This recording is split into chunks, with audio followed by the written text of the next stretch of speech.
Mrs. Winston, third grade class presents. Hello and welcome to New York City Atheists live on tape, brought to you by New York City Atheists Incorporated. I'm your host, Dennis Horvitz, the David Letterman of the Hopelessly Damned. Sex and drugs and rock and roll. That's a subject that some people look upon with trepidation and others of us look upon with fond memories. We're going to deal with only one of those three topics today. We'll never know. And hopefully we'll get to the other two in other shows, but we probably have to show them later in the evening, if you know what I mean. Our guest today is Bob COSTA, who was a New York City Atheist discovery. He has been attending our meetings, and we subsequently had him as a guest panelist on one of our sister shows, This Week in Atheism. Happened to be one of my favorite group of shows. It was basically a free-for-all, essentially. In any case, he has been a teacher, and he is going to be discussing today basically the influence of religious ideas on sex and displays of the human body. And he'll answer the question, or ask the question, did pagans have more fun than Christians? He's got an extensive teaching experience, having taught for 30 years. And so he's perfect for a New York City atheist because he's used to unruly audiences. So without further ado, let me introduce Bob COSTA. Now, this is all going to come together. We're getting the Jews and the Greeks meeting in this. This is beautiful. Incidentally, the Greeks have made the most beautiful coins ever. They're just astonished works of aesthetics. This is Antiochus IV Epiphanes. He has a big blowout. He's ruler. He has the empire after Alexander dies, and he's in control of what is Israel, Palestine, Jerusalem. The Greeks freaked out over circumcision. They regarded it like genital mutilation. You know, the way we talk about female circumcision as genital mutilation. The Greeks regarded circumcision that way. They were quite horrified by it. And on top of it, what really upset the religious Jews in Jerusalem and Israel was that Antiochus built gymnasia where naked men and boys performed. He built theaters, and this caused the Maccabean revolt. It is the first time where we get the clash between Hebraism and Hellenism, which is going to be with us till today. All right? Where we get one part of the population horrified by sexuality and display of the secular part. Actually, it goes on very much in Israel, I understand, between Haifa and Jerusalem. There was just a thing on NPR the other day about how there's this really intense hatred between the religious communities of Jerusalem and the highly secularized communities of Tel Aviv, you know, where they're partying all night. So, you know, this goes back at least to Antiochus. Now, we're moving ahead. We're not doing a whole history of civilization here, although it may sound like that. All right, we get to one of the great, as Jeffrey Desonquois used to say, I remember he came out of the tutorial once and he said, I wanted to tease him, so on the top of my essay, it was the Feast of the Conversion of St. Paul, I think January 28th. So I just put it on there to get Jeffrey's ire up. So he comes out of the back room and he says, you know, he said, St. Paul is one of the great enemies of mankind. I mean, maybe the greatest. And he said, you know, one of the worst passages in the Acts of the Apostles is when there's that storm at sea and St. Paul is on board. And you're just hoping the ship goes down. And they pray to their gods, and that stupid captain makes the decision to throw the cargo overboard and save Paul.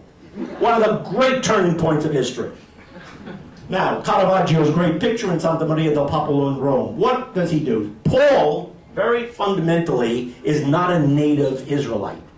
He's bicultural, bilingual, possibly bisexual, many people think, but we don't know. What really makes him able to transfer Judaism is he's not a native Jew. He speaks Greek and he had some Greek education. And therefore, he's going to transfer Judaism from a tribal cult into a Greek-style religion. What he's going to do is he's going to take this cult of the dying Messiah and translate it into the language of the Hellenistic dying gods, Dionysus, Atthis, Osiris, the gods who rise and are resurrected. Jeffrey makes a brilliant remark in here from a viewpoint of materialist understanding. Makes a stunning, that one sentence people would kill for if they had thought of it.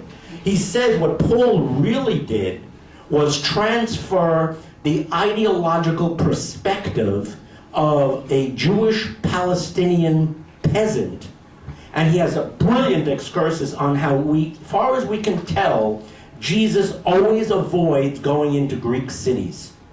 Whenever there's a Greek city or a village on his way, he goes around it and stays in the Jewish countryside. And he said the genius, if you want to call it that, of Paul is to translate that Palestinian country view into the international world of the Greek Hellenistic mind and cities. Stunning observation. Okay. Incidentally, the best place to learn about Christianity is Bart Ehrman's books now. It's a really good, he's a stunning scholar. He has tapes and all his books. He's at Chapel Hill. He's head of the religious department. He's a very, very fine scholar. All right, now this is really extraordinary. This was up at the Metropolitan Museum for a few months. The Met, unfortunately, did not buy it. By an act of the Satan, it is now in Texas forever. Nothing in it. You know, I'm not really an American, I'm a New Yorker. All right? Everything west of the Hudson frightens me. So, there may be foreigners here, I know, I forgive you. Anyway, we could have had this here in the Met, and the Met blew it. Anyway, they did show it here. This is the first, apparently the first painting Michelangelo ever did at roughly the age of 13 or 14. They were conserving it. Now, look at this. Look at this, and then let's go back. Yep. Oh, how do I go back? To the left? How do I go back? The other arrow facing the other direction. The left. They're advancing through history. His left, your left. Doesn't take me there. No, no, no, it's going forward. Okay, then press this. That's going forward. Is that forward? Yeah, it's forward. How do I go back? This back? There you go. Yeah, all right, well, I'm not going to try to do that. Anyway, keep in mind the pictures we had of Praxiteles nudes, where the body is conceived as healthy, athletic, normal. This is what Christianity does. All right? We are in another world where the body is the site of vermin, sickness, temptation, dirt, everything to be avoided so that we get the reward in some future, cloud where we're sitting hymning God. Now, look at this. This is one of the most important people in Western history you've never heard of, St. Anthony the Great of the Desert. He was basically crazy, he was a lunatic. But he lived for 30 or 40 years in a cave in the Egyptian desert. And now, if you had said this to Plato or some guy in the gymnasium, they'd be like, this guy's nuts. Nobody in their right mind goes and lives in a cave and thinks that he's doing something virtuous. Covering himself with lice, thinking demons and Satan is tempting him with women, and this is a whole new ball game. All right? St. Anthony. All right? Wish he had never existed, but he did. Pachomius comes right now. He attracts quite attention. He's like a medicine man. So other guys start to find their own caves around his cave. It becomes quite popular. I don't know if the rents were high, but each guy found his cave. Now, one of them gets the bright idea, gee, maybe we should have a meal in common. It's getting a little lonely in the cave after 20, 30 years here, No television, no sauna, a little boring. No books, just fighting with the devils and the demons that I'm getting sent every day. All right, so they found what we call cenobitic. Nice terms to try out at your next cocktail party. Ask anybody what they know about eremitic versus cenobitic monasticism. You won't get another invitation, but I'm used to that. Eremitic monasticism means when you actually live on your own, like St. Anthony in your own cave. You're not a social animal. That got a little boring, so they invented, especially St. Benedict of Nursia in Italy. Italians are a little sanier, they like parties and wine. They decided to found Cenobitic monasticism, where you live in more or less a common life, and he founds the Benedictines, which becomes the essential model of Western monasticism, which still has enormous influence on us. Another book you've never heard of, which has an enormous influence on us, St.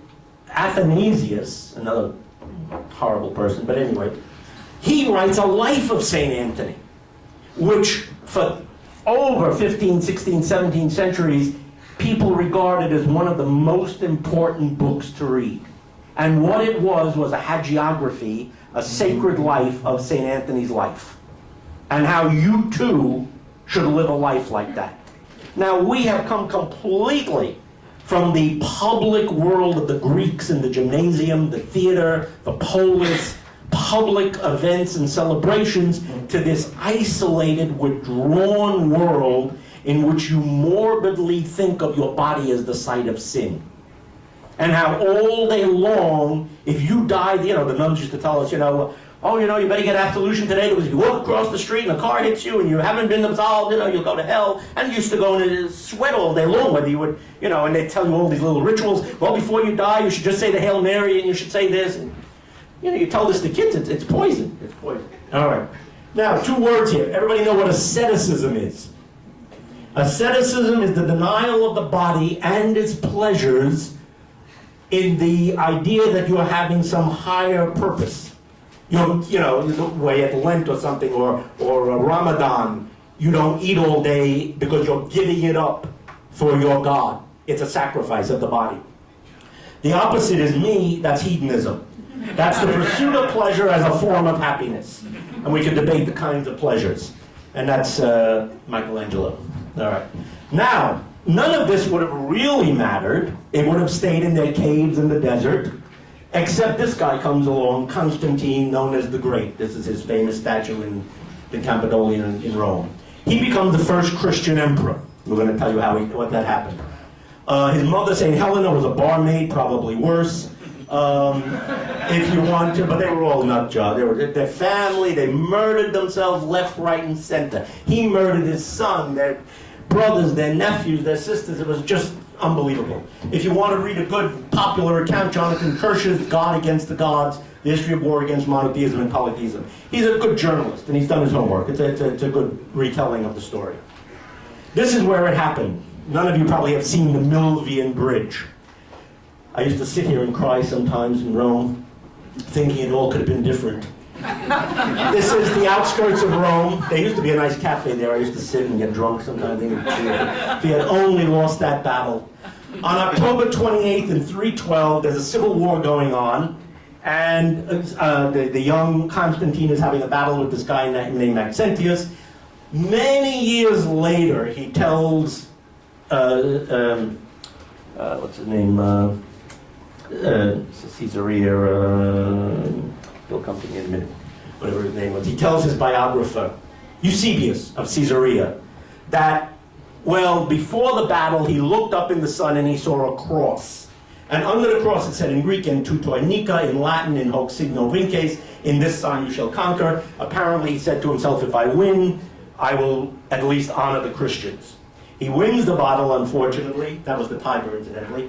This is the wonderful painting in the Vatican by Giulio Romano, who was the pupil of Raphael. A few months later, he publishes one of the most important documents in Western history, the Edict of Milan. All right, what does he say? We have no copy of it. No copy has ever been found, which makes me suspicious. But anyway, we have 2 accounts in Eusebius and Lactantius, two Christians, in which he officially gives tolerance to all religions, but very dramatically starts funding Christianity and preferring it. Now, if you can get a job, and your job is incidentally, there was no priesthood in paganism. There was no fixed clergy. Like we have rabbis and Catholic priests who are for life. They didn't have that in the ancient world.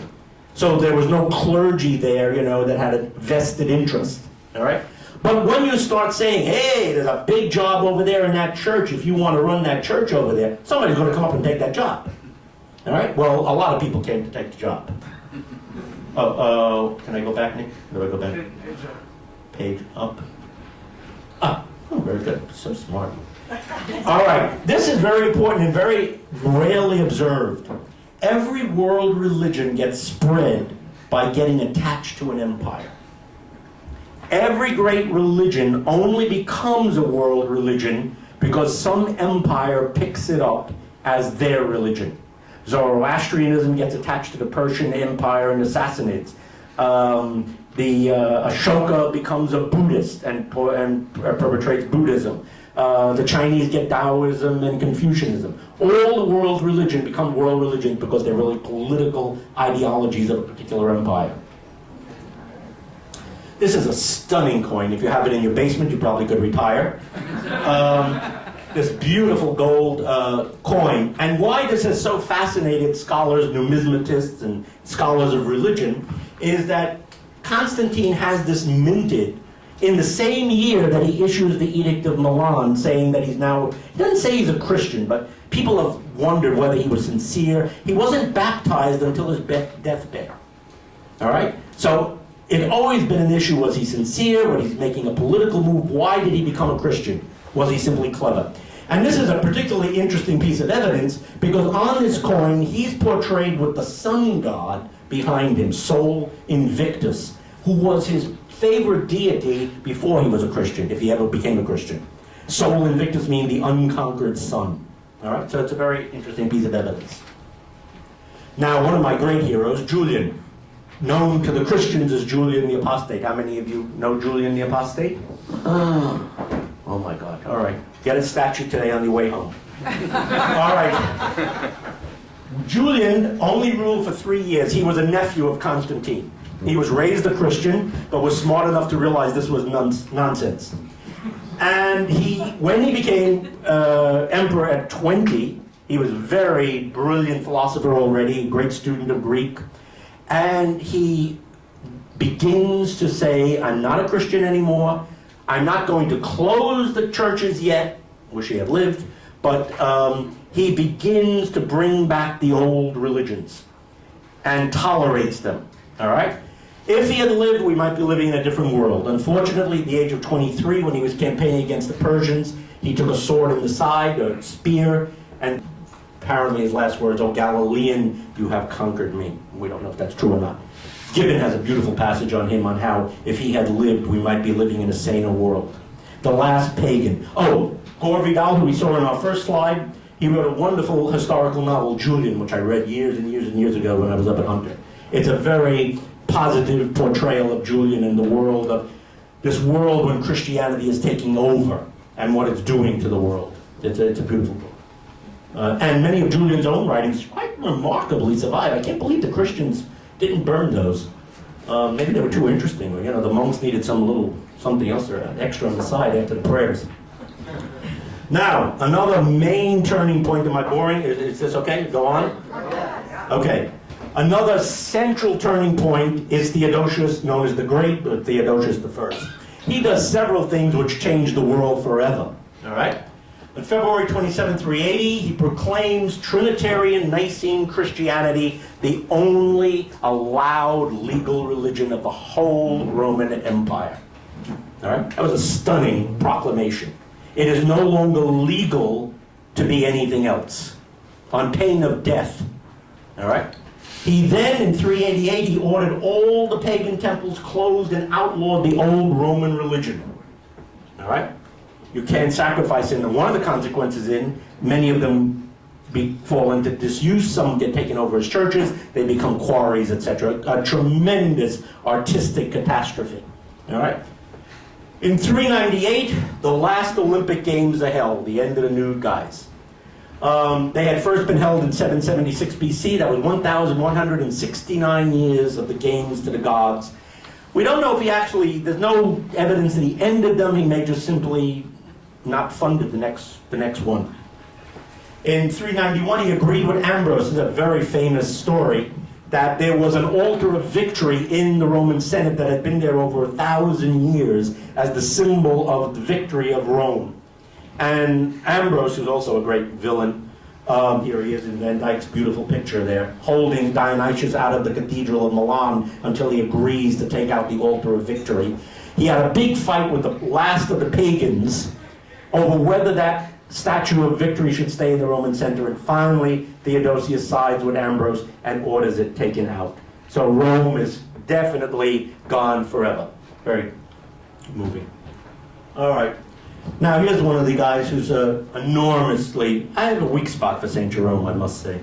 I have this picture in my bedroom that I look at St. Jerome. He's a fellow here, I don't know, I have sympathy for him. St. Jerome is Cardinal by El Greco, and St. Jerome by Caravaggio. Now you notice what's happened to pictures. You never had a Greek picture, or a Chinese picture, or a Hindu unless it was Durga, the goddess of death, with skull. All of a sudden, death becomes the focus of your life.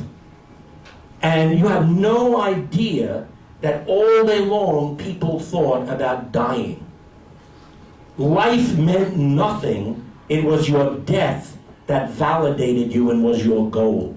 Therefore, why wash? Why go to the gym? Why go out and have a nice time? Because, this is meaningless. All right? So St. Jerome has had an enormous, great scholar. He's the first Christian to learn Hebrew. He supposedly beat the rabbi who taught him. And he translates both the Old and the New Testament into Latin, which becomes the official translation of the church for the next 16th, 17th century. He was a very, very brilliant man. Wrote, caves, and in their little monasteries with no, they were working with quills and soot ink and roaches crawling on their desk, and they just filled bookshelves with books. I guess if you don't have TV and porn and stuff, it's get all done. All right. Now, St. Jerome, we have his letters, which are absolutely fascinating. One of the most famous is his recurring nightmare. In this nightmare, St. Jerome wakes up in his dream, and he's going up to heaven, and he gets to the pearly gates, and he knocks at the door and opens up. He says, well, here I am, guys, all that suffering in the cave for 20 years and writing the New and the Old Testament and all that stuff. Well, where's my reward? St. Peter said, St. Jerome in his nightmare said, what? What are you talking about? And St. Peter says to him, what's the problem? While you were supposed to be reading the Bible, under the desk you had all the Roman poets, all those dirty stories you were reading, and all that Cicero down below. And in the nightmare, every night in his cave, St. Jerome wakes up screaming that he has not been faithful enough to Christ. Now, this is an extremely, you can't see it, unfortunately, it's a little dark, but I think it embodies the tension which is totally new in Christian society. Everything is temptation. Notice as St. Jerome is writing there, thinking about his Christian duties, two very erotic little boy angels are standing by looking. No doubt street urchins that were picked up as models. Now clearly, Cavarozzi, whether he meant it or not, clearly those two little boy angels are tempting him sexually in a way. And he's not looking because he's too afraid to look. All right? This is unknown in pre-Christian world. We're in a different space. Oh, this is a maniac. All right. This is what's called St. John Chrysostom. Chrysostom means golden-tongued. He's about as close as you could get to a proto-fascist that happens to be around. He really was crazy. He was a virulent anti-Semite, a virulent homophobe, a virulent everything. And he's revered to this day by the Orthodox. And in fact, this statue is from St. Patrick's, a few blocks away. I would go and put a hammer to it, but I can't do that. All right. Now, one of the many things he did, people don't talk about this, is how many Christian mobs there were. We're so focused on the Taliban as destructive, but they had nothing on the Christians. one of the many things that Saint Chrysostom, John Chrysostom, he led a Christian mob to tear down the greatest of all Greek temples, the temple to Artemis, which was one of the 7 wonders of the ancient world. They ripped it down, stone by. This was where Alexander the Great had been proclaimed the son of Zeus. Now, when I visited this, I remember sitting there, and I said, I'm going to see what's left of it. And I walked out from this little Turkish village I was in, very remote. And I'm walking, as the sun's coming down, I'm walking through these fields, literally frog ponds all around me, frogs croaking. And when I get to the site of the greatest of all Greek temples, one column is standing, which has only been re-erected in modern times. And it's flooded as a frog pond. And this is what they did. I'm going to say something else about that. All right. Oh, this is a fascinating woman. This is Hypatia or Hypatia in Greek. She is one of the, really, it should be in every textbook. She is the first known woman mathematician. A brilliant mathematician. She wrote essays and books on Diophantine equations, on Euclid. Her mother was the head of the library at Alexandria, Theon. She was a pagan. Michelangelo put this picture of her in the great picture of the School of Athens in the Stanze di Raffaello in the Vatican. There's a story that when one of the cardinals came by and asked Michelangelo to see the drafts of what he was going to put up there, and he saw this picture of a woman, and he said, "What's a woman doing in there?" And Raphael said, "Well, that's Hypatia, one of the great Platonic philosophers and mathematicians." And supposedly, I don't know how he left her in. Apparently, he left her in that one stupid story that he made it really the nephew of the Pope, but I don't think it looks like a woman. Maybe that was the nephew of the Pope. I don't know. We don't know what they were doing. All right, she's murdered.